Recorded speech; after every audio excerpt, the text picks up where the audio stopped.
प्रधानमंत्री मोदी एक्शन में हैं और कुछ डिटेल्स देखिए। गुरुवार सुबह फास्ट ट्रैक कोर्ट बनाने का ऐलान किया गया था प्रधानमंत्री की तरफ से। गुरुवार रात तक दिल्ली हाई कोर्ट में फास्ट ट्रैक कोर्ट बना दिया गया। देर रात प्रधानमंत्री ने वीडियो संदेश जारी कर सख्त सजा देने का देश को भरोसा जताया और साथ ही कैबिनेट में आज पेपर लीक के खिलाफ कानून का मसौदा पेश किया जाएगा। अगले हफ्ते संसद में बिल को पास करवाकर कानून बनाने का इस वीडियो में भरोसा भी दिया गया है। गुरुवार देर शाम उच्च शिक्षा सचिव का तबादला भी किया गया और गुरुवार शाम ही शिक्षा मंत्रालय में 2 सचिवों की नियुक्ति की गई है। तो लगातार सरकार एक्शन में नजर आ रही है।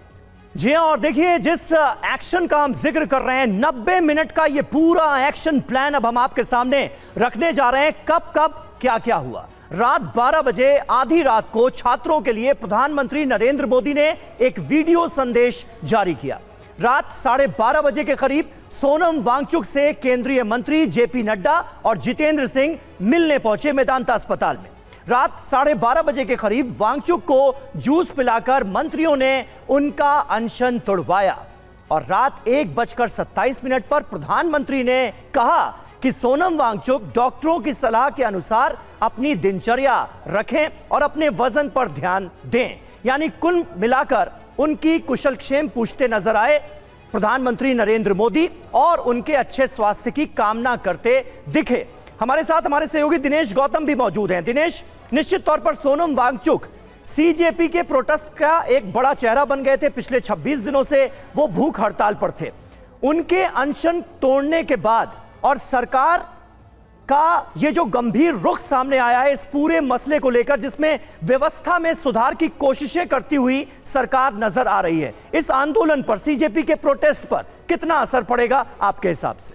अगर वैसे देखा जाए तो जो एक परसेप्शन की बात है, बिकॉज कहा जाता है perception matters more than the reality. सत्य से ज्यादा उसकी छवि क्या है जो बन रही है लोगों के बीच में, वो महत्वपूर्ण होता है। और इस हिसाब से अगर आप देखें तो सोनम वांगचुक का यहाँ पर अपना अनशन खत्म करना बड़ा मैसेज है। मैसेज इस बात का है कि सरकार जो कदम उठा रही है संभवतः उस बारे में सोनम वांगचुक को यकीन है कि ये सही दिशा में उठाए जा रहे कदम हैं। सरकार भी अपनी तरफ से ये संदेश देने की कोशिश कर रही है कि इस मुद्दे पर जो राजनीति चल रही है उसके इतर कैसे पेपर लीक को आने वाले दिनों में रोका जा सके, इसके लिए निर्णायक और कठोर कदम उठाने की आवश्यकता है और वो सरकार करना शुरू कर चुकी है, उस दिशा में आगे बढ़ रही है। अब दूसरी बात यह है कि सोनम वांगचुक इस पूरे मामले में एक बहुत क्रेडिबल चेहरा थे। उनके जुड़ने के बाद जाहिर है वो कॉकरोच जनता पार्टी जो अचानक चर्चा में आई, उभरी, लोग उससे जुड़े हुए लोगों को जानते नहीं थे, कौन नेतृत्व कर रहा है उसको भी नहीं जानते थे। लेकिन सोनम वांगचुक के आने के बाद लॉजिकल और रैशनल थिंकिंग इन आंदोलनकारियों के साथ जुड़ी हुई है, ये बात लोगों के बीच में गई। अब अगर सोनम वांगचुक यहाँ प्रदर्शन अपने अनशन को समाप्त करते हैं तो ये संदेश निश्चित रूप से, हालांकि सोनम वांगचुक ने ये बात कही है कि इस्तीफा होना चाहिए धर्मेंद्र प्रधान का, लेकिन ये ज्यादा जरूरी लगा लोगों को और लगातार मेरे पास मैसेजेस भी आ रहे थे कि जीवन का बने रहना महत्वपूर्ण है अगर इस लड़ाई को आगे भी जारी रखना है। तो लगता यह है कि सोनम वांगचुक का ये कदम अपने आप में बहुत बड़ा मैसेज बगैर कहे देता है। हालांकि उधर आप देखें तो खुशी भी मनाई जा रही है सीजेपी के जो लोग हैं उनकी तरफ से, लेकिन उनकी तरफ से यह भी स्पष्ट कर दिया गया है कि आंदोलन तब तक जारी रहेगा जब तक धर्मेंद्र प्रधान इस्तीफा नहीं दे देते। बिल्कुल, और देखना यही होगा कि सोनम वांगचुक के अनशन को तोड़ने और उनकी अपील का सीजेपी के आंदोलन पर कितना असर पड़ता है। दिनेश, आप बने रहिए, वापस लौटेंगे आपके पास। और इस बीच एक खबर यह है कि पेपर लीक के मुद्दे पर केंद्रीय मंत्री भूपेंद्र यादव और अर्जुन राम मेघवाल ने क्या कुछ कहा है, जरा वो बयान सुनवाते हैं आपको। इसके ऊपर एक चर्चा पार्लियामेंट में होनी चाहिए। सरकार ने अपनी तरफ से चर्चा का भी आमंत्रण विपक्ष को दिया।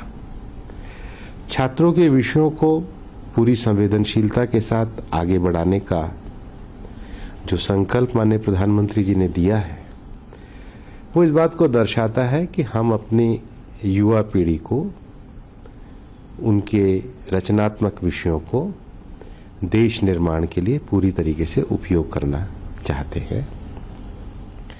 मेरा मानना है कि विपक्ष को इसमें जो एक अनावश्यक राजनीति करके, उत्तेजना फैला के, परिस्थितियों का राजनीतिक दोहन करके छोटे लक्ष्यों की ओर नहीं जाना चाहिए। लगातार सरकार संवेदनशील है, वार्ता कर रही है। आज भी वार्ता होने के आसार हैं और हम तो विपक्ष से यही प्रार्थना करेंगे पुनः कि संसद की कार्रवाई को चलने दें, जिससे संसद में जो महत्वपूर्ण बिल हैं उन पे चर्चा हो सके। और अगर आप चाहते हैं पेपर लीक पे चर्चा सबसे पहले, तो वो भी हमारे संसदीय कार्य मंत्री किरण रिजिजू जी ने बोल दिया कि पेपर लीक पे भी चर्चा हम सबसे पहले कर सकते हैं। अब वो नियम पड़ गए, राज्यसभा में बोला 267 पे करो और इधर वो 56 पे अड़ गए। अब चर्चा का विषय है ना, तो कंडीशन क्यों लगा रहे हैं, चर्चा करिए। तो लोकसभा के स्पीकर और इसके अलावा सरकार के मंत्रियों की तरफ से यह लगातार अपील की जा रही है कि विपक्ष आए और सरकार संसद में चर्चा करने के लिए तैयार है।